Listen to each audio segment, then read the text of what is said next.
Hello and welcome students. I wish all you are safe in your home. Today we are going to discuss the new topic, that is host plant resistance. That is how the plant become resistance due to the some modification in plants. So, first we discuss about the definition of host plant resistance.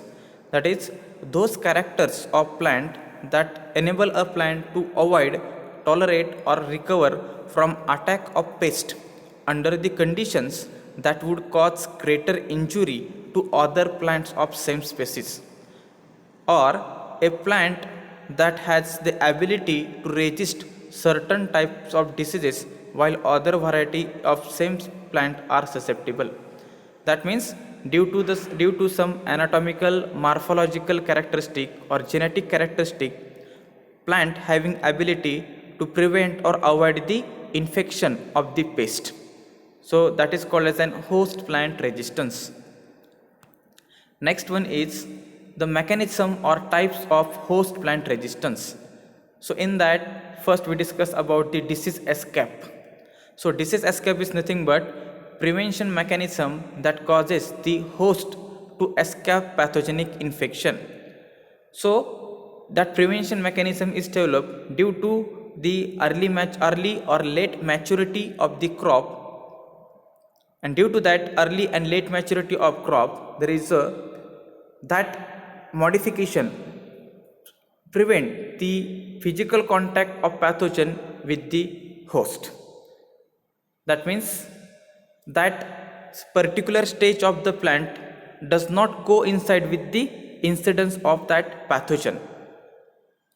Next, mechanical and anatomical barriers such as a thick cuticle. For example, your plant is there. So if, as we know that just below the epidermis of plant a thick cuticle is present, due to the thickness of cuticle, pathogen cannot enter inside the host or plant. Sometimes on certain leaves waxy coating are present, and due to that waxy coating, moisture is not accumulated on such a waxy coating, and as we know that for the growth of fungus moisture is required, but due to absence of moisture such a fungal pathogen cannot germinate or cannot develop. Next one is there stomata regulation. So in some plants stomata remains closed for a long period of time. In such a cases, due to the closing of stomata, pathogen cannot enter inside the plants. Next, as we know that for the development of disease, three factors should be interact with each other. That is host, pathogen and environment. That is called as a disease triangle, as we discussed in previous semester. So for formation of disease, as we know that host should be susceptible or weak, that is plant should be weak or variety should be weak. Then at the same time pathogen should be strong and virulent, and at the same time environment should be favorable. When all these three factors are favorable, then and then it is possible to cause the disease.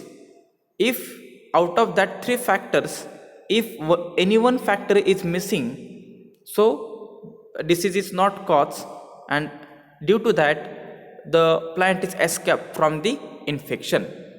In some cases the plant escape the disease from soil borne pathogen because their seeds germinate faster than the others, and before the temperature become favorable for the pathogen to attack them. Next, as we know that some plant escape disease because they are susceptible to a pathogen only at particular growth stage, that is young leaves, stem, fruits, or at blossoming or fruiting, or at maturity and early senescence. That means different susceptible variety, that on that pathogen will be attacked at the different stages of such a susceptible variety. For example, as we know that seed stage, seedling stage, flowering stage, maturity stage. At different stages, that pathogen is attacked. But if you do the early sowing or the late sowing, so there is no coincidence between that different stages of plant and the different that pathogens. Due to that mechanism, that plant is escaped from the infection. Next one is, for example, ergot is, as we know that ergot, it is an fungal disease that cause infection on inflorescences, which is caused by Claviceps purpurea.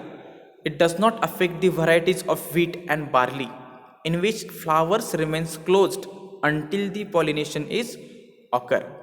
Third one, due to the erect nature of leaves of barley, avoid the deposition of spores on leaves of barley of Erysipelas graminis, that is a powdery mildew. And due to that erect nature leaves of that barley, that Erysipelas cannot deposit on the leaves of barley, and that prevents the infection or escape the plants from the infection. Next one is early maturating varieties of groundnut escape the early ticca, that is early leaf spot infection, which is caused by Cercospora arachidicola. Then early varieties of wheat escape the rust and loose mud infection. That means early maturating variety or late maturating variety, or early sowing or late sowing variety, that escape the pathogen. Next one, disease endurance. So disease endurance means what? The host, after being infected by the pathogen, it tolerates or resists the infection, and that suffers the less damage. It does not result in any substantial decrease in yield. This is brought about by influence of the external factors. That means due to the environmental factors, plant having ability to endure, or to plant having ability to escape the disease. For example, if the plant fertilized with phosphatic and potassic manures are more tolerant to disease. This is in the case of wheat against the rust infection. That means if you applied the optimum dose of the potash and phosphatic fertilizers to the wheat crop, so that prevent the infection from the rust. Next one, if the rice crops is fertilized with silicates, so that shows the resistance to the blast disease, which is caused by Pyroclaria oryzae. Next example is wheat crop. If fertilized by potash and phosphatic manures, they are highly tolerant or resist to the mildews along with rust infection. Next one is true resistance. So this is a simple concept. What is meant by true resistance? It is ability of the host plant to resist or withstand the attack of pathogen. That means in such a variety, the resistance, that is R gene, is present inside that variety, and due to that R gene, that variety, it should resist against the different pathogen or the specific pathogen. So that true resistance is inheritable and much less subject to the environment influence. That means there is no involvement of environmental factors or chemical factors, only involvement of genetic factors in case of that true resistance. So that the basis of resistance may be a morphological resistance, functional, structural, or protoplasmic resistance. Next one is horizontal resistance. So horizontal resistance, that means, before going to that definition, as we know that what is meant by race. So race is nothing but those pathogen having different physiological character but morphologically similar. That means that pathogen, for example rust, that are morphologically similar but difference in their genetic constituents or difference in their physiology. So such a pathogen or such a rust, for example rust, yellow rust, black rust, then brown rust. There are different types of the rust that are morphologically somewhat similar but different in their physiological in character. So such a pathogen is called or such a pathogen is called as an race. So horizontal resistance means resistance to more than one race of the pathogen or to many or all races of the pathogen is called as an horizontal resistance. That means that variety shows the resistance against the different races of that pathogen. For example, wheat rust is there, so that wheat rust having a different races, so that for that races the variety should resistance to that certain different races, then it is called as an horizontal resistance. So due to that it having a different name, so it is called as an non-specific resistance, polygenic resistance, then minor gene or mature plant, adult or quantitative resistance, partial or fill resistance or tolerance. In exactly opposite to the horizontal resistance, vertical resistance, it shows a resistance against a particular space of pathogen. It is called as an vertical resistance. So it is also called as an physiological resistance, perpendicular resistance. It is race specific. Why it is called as an race specific? Because it shows resistance to the specific race or specific strain. Then next it is also called as an qualitative resistance. Then next, the functional nature of resistance is determined by, that is, the resistance ability is determined by the following factors, that is opening and closing of the stomata, time of opening of flowers, time of maturity of flowers, rate of cork layer formation and cambium activities. So as we discussed in previous, the opening and closing of the stomata that affects the attack of or insertion of that pathogens. If that stomata remains closed, here the stomata remains closed, so there is no entry for the pathogen to enters inside the plant, and if the stomata remains open, so sometime that pathogen will be enters. Next one, rate of cork formation and cambium activity. So if the corky layer, as we know that here the cork layer is formed, here the outer layer is called as an cork layer, outer layer is called as an cork layer, which is very thick and hard, that prevent the loss of water, that prevents or that helps as a mechanical barriers, that prevents the infection from the pathogens, different pathogens. So depending on the rate of cork formation and the cambium activity, that prevents the infection. Here as we know that here the cork layer, it is a thick and number of cork layers are formed here, so that prevents the infection due to the thickness of that cork formation, cork layer, that prevents the infection from the pest or pathogen. Then the lenticle numbers and their size. As we know that lenticles is nothing but the small opening which is present on the stem here. So as the more lenticles is there, so what happens here, if the size of lenticles are very small or minute, very minute openings, so through that opening pathogen is not able to enter in some cases. So depending on the number of lenticles and the size of lenticles, the infection or entry of pathogen is also differs. If there is a close openings or if there is a close minute opening, so in such cases pathogen cannot enters, and plants is prevent from the infection. Then nature of middle lamella.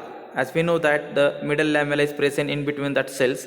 If that middle lamella is thick in between such a cell, so pathogen cannot easily penetrate inside the host. The next another factors that plays important role in resistance, that is fiber content, then proportion of strengthening tissue, then nature of middle lamella as we discussed, cork layer, number and structures of stomata, and lenticles and their size as we discussed in previous. Then last part is there, methods of breeding for the disease resistance. In case of methods of breeding for disease resistance, different methods are used to develop the disease resistant variety. In that, first one is introduction. So in case of introduction, just it is a very simple and inexpensive method. The varieties resistant to a particular disease may be tested in a region in which they are proposed to be introduced. That means the resistant variety is introduced from foreign or from other state and grow on a region or certain locality, and just we have to test in that region. If that variety shows the resistance against particular pest or disease, then that variety we have to take a number of trials, and that if the trials is successful, then that variety is used as a resistant variety, but it is resistant to that particular locality. Because sometimes what happens, if such a resistant variety is used for other region, so sometimes it shows susceptibility due to the some genetic characters, or due to some genetic character, or due to some environmental characters, or due to some difference in their agroclimatic zones. In case of selection, grow the different varieties of same crop. Grow the different varieties of same crop in field condition. Those variety, after growing, those variety shows resistance, or those variety shows the resistance or the better development is occurred, that variety is selected. Again we have to take 2 or 3 trials, and that variety is used as a, or selected, that variety is selected for the further process. Second one, in laboratory condition, we have to make a sick soil, or the soil which is full of pathogen. In such a soil, sow the different varieties of same crop, and just we have to take the observation after the certain intervals. Those variety which showed a better development or growth, even though the soil is weak or sick, that variety is selected and used as a resistant variety. Then after introduction and selection, hybridization by selection. So as we know that hybridization is nothing but the crossing. We have to do the cross in between resistant variety which having lower yield into the susceptible variety which having higher yield. When we cross such a variety, so F1 progeny is obtained, and that F1 progeny is again tested at a different region. And if the after testing, if the test is successful, and if it shows resistance, then that method or that variety is selected as a resistance.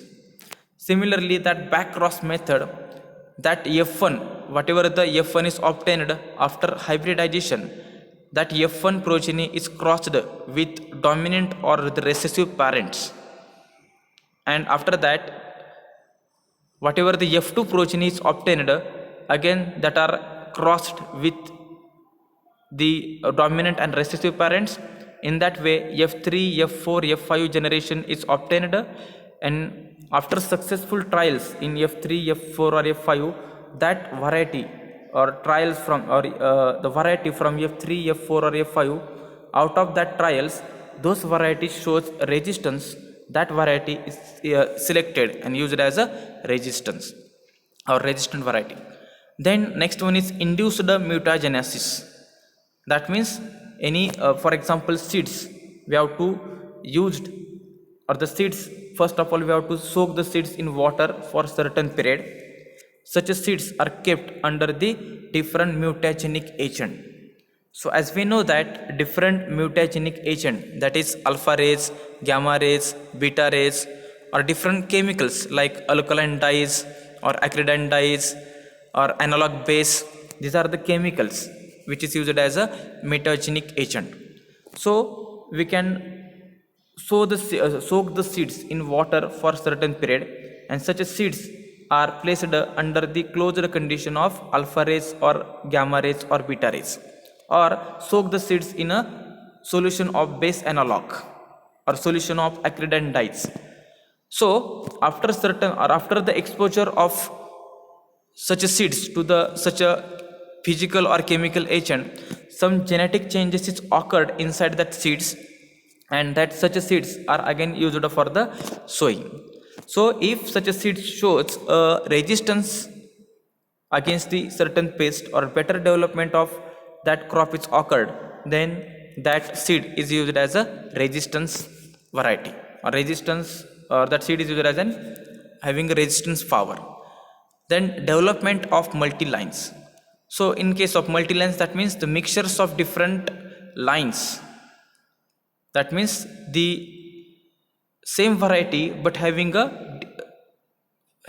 here sorry the same crop but having a different varieties that are mixed with each other, and the line sowing is done. After such a line sowing, those plant shows a better development, or those plant is completely free from the pest and attack, so such a variety is used as a resistant variety. And last one is their tissue culture technique.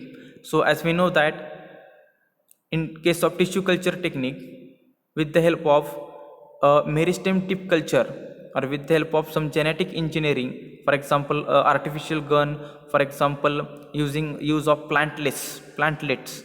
So by utilization of such a technique, we have to produce a resistant variety. So this is all about the methods of breeding for disease resistance, that is introduction, selection, hybridization, backcross method, induced mutagenesis, development of multiline, tissue culture technique. Then that all same techniques, it's same for your in botany course, that is in breeding. So if any difficulty in case of that breeding, so you should ask me or you should ask to Garge madam, because the same course or same topics we have to discuss again in 5th semester also.